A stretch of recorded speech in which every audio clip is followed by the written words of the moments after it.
Salut tout le monde, aujourd'hui je vous présente l'Atom de Immortal Mods, donc une petite boîte classique. Il sera fourni avec un drip tip assorti au mod. Moi personnellement j'ai pris celui de Steamcrave, de l'aromamiseur plus V2. Voilà, qui est assez similaire mais qui est plus haut, qui est plus agréable, avec un petit Blotomax. Voilà, donc le dessus, le top, qui est en laiton, avec le chien également qui est en laiton, le percuteur en cuivre, la petite trappe à visser qui sera également en cuivre, hop, sur un pas de vis en cuivre,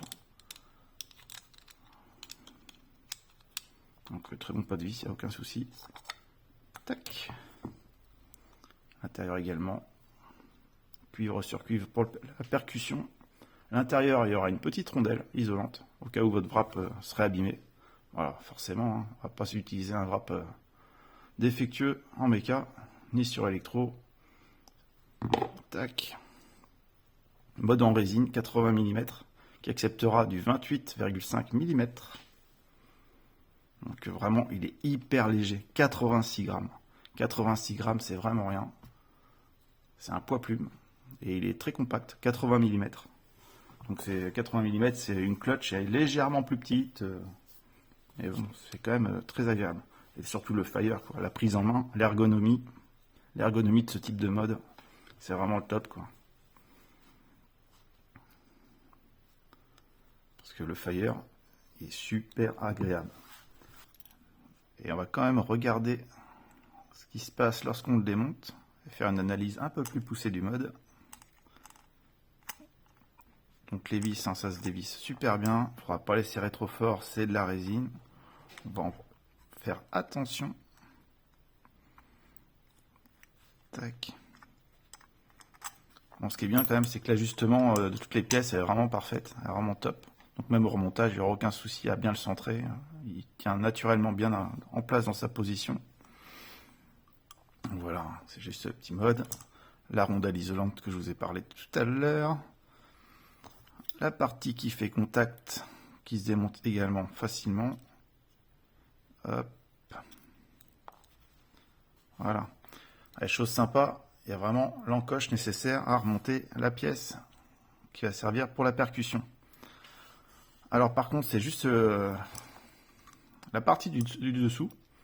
Les vis, je n'ai pas réussi à les démonter, j'ai pas voulu forcer, je me demande si c'est pas collé. Donc c'est dommage, ça aurait été plus pratique pour le nettoyage. Après, il y a quand même une surface qu'on atteindra facilement pour le nettoyage. J'ai déjà nettoyé, franchement, ça se fait bien. Et la partie est complètement plate pour le contact ici. Elle n'est pas arrondie. Et par contre, sur le percuteur, comment je vais bien vous le montrer? On va mettre une petite vis, ça va aider. Ouais. Allez. Hop. Voilà, il est complètement en pointe. Ça fait un dôme. Et donc, lorsqu'on va venir faire contact, il y aura une petite surface de contact. Et je pense qu'on aurait tout à y gagner à passer un coup de lime et à l'aplatir. Comme ça, on aura une meilleure surface de contact. Et qui dit meilleure surface de contact, contact plus franc et encore moins de voltage drop. Donc voilà, c'est le petit défaut qu'il y avait sur le mode. C'est vraiment le percuteur, il faudrait retravailler avec un petit coup de lime. C'est pas grand chose et je pense que c'est une amélioration qui serait très appréciable. Après, au niveau de la finition, bon, là, c'est l'extérieur. Donc, c'est quand même beaucoup moins travaillé. Mais l'autre côté, franchement, à part mes traces de doigts, c'est vraiment propre. C'est très bien fait. Un mode qui est très appréciable pour sa légèreté et sa facilité d'utilisation et même à l'entretien. Bon, voilà, ce coup-ci, je crois que j'ai tout dit.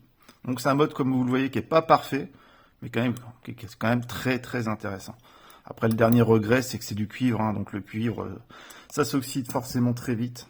C'est l'inconvénient. S'il y avait eu un petit plaquage en argent dessus, franchement, ça aurait été magnifique. Bon, voilà les amis, là, ce coup-ci, j'ai fait le tour. Donc, je vous souhaite un excellent week-end. Kiffez votre life, kiffez la vape, et à bientôt. Ciao!